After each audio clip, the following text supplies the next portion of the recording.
ತಮಿಳುನಾಡು ಸರ್ಕಾರ ರಚನೆಗೆ ಭಾರಿ ಕಸರತ್ತು ಒಂದು ಕಡೆ ಆಗ್ತಾ ಇದೆ. ಡಿಎಂಕೆ ಮೈತ್ರಿಕೂಟದಲ್ಲಿಯೂ ಕೂಡ ತೀವ್ರ ಚರ್ಚೆ ನಡೀತಿದೆ. ಇಲ್ಲಿ ಡಿಎಂಕೆಯಲ್ಲಿ ಅನೇಕರು ನಾವು ಹೋಗಿ ವಿಜಯ್ಗೆ ಸಪೋರ್ಟ್ ಮಾಡೋಣವಾ ನಮ್ಮದೊಂದು ಗೌರ್ಮೆಂಟ್ ಆಗಿಬಿಡುತ್ತೆ ಅವಾಗ ಅಂತ ಕೆಲವರು ಇದ್ದಾರೆ, ಕೆಲವ್ರಿಗೆ ಇಲ್ಲ.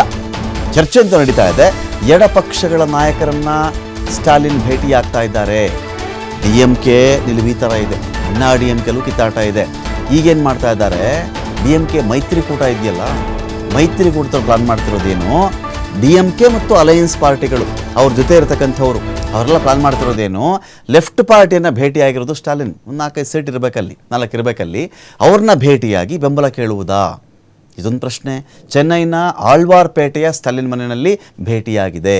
CPI ರಾಜ್ಯ ಕಾರ್ಯದರ್ಶಿ ವೀರಪಾಂಡಿಯನ್, CPIM ರಾಜ್ಯ ಕಾರ್ಯದರ್ಶಿ P ಷಣ್ಮುಗಂ ಭೇಟಿಯಾಗಿರೋದಲ್ಲಿ ವಿಜಯ್ ರಾಜ್ಯಪಾಲರನ್ನ ಭೇಟಿಯಾದ ಬೆನ್ನಲ್ಲೇ ಈ ಸಭೆ ನಡೆದಿದೆ.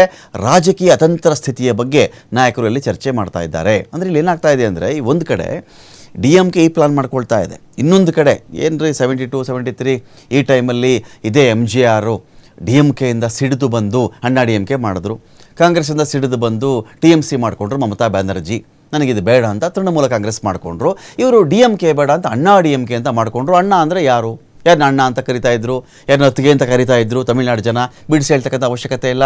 MJR ಜಯಲಲಿತಾ, ಪುರುಚಿ ತಲೈವಿ ಜಯಲಲಿತಾ, ಅಣ್ಣ ಒಂದು ಕಡೆ ಚೆಕ್ ಮಾಡಿದ್ರೆ MJR. ಸೊ ಈಗೇನು ಪ್ಲಾನ್ ನಡೀತಿದೆಯಂತೆ ಅಂದರೆ, ಡಿಎಂಕೆ ಪ್ಲಸ್ ಅಣ್ಣಾ ಡಿಎಂಕೆ ಹೇಗಿದ್ದರೂ ಒಂದೇ ಮರದ ಬಳ್ಳಿಗಳು ನಾವೆಲ್ಲ, ಒಂದೇ ಮರದ ಬೇರುಗಳು ನಾವೆಲ್ಲ ಅನ್ನೋ ಸ್ಥಿತಿಯಲ್ಲಿ ಡಿಎಂಕೆ ಪ್ಲಸ್ ಅಣ್ಣಾ ಡಿಎಂಕೆ ಸೇರ್ಕೊಂಡು ಏನಾದರೂ ಮಾಡಬಹುದು ಅಂತ ಕೂಡ ಒಂದು ಚರ್ಚೆ ಇದೆ.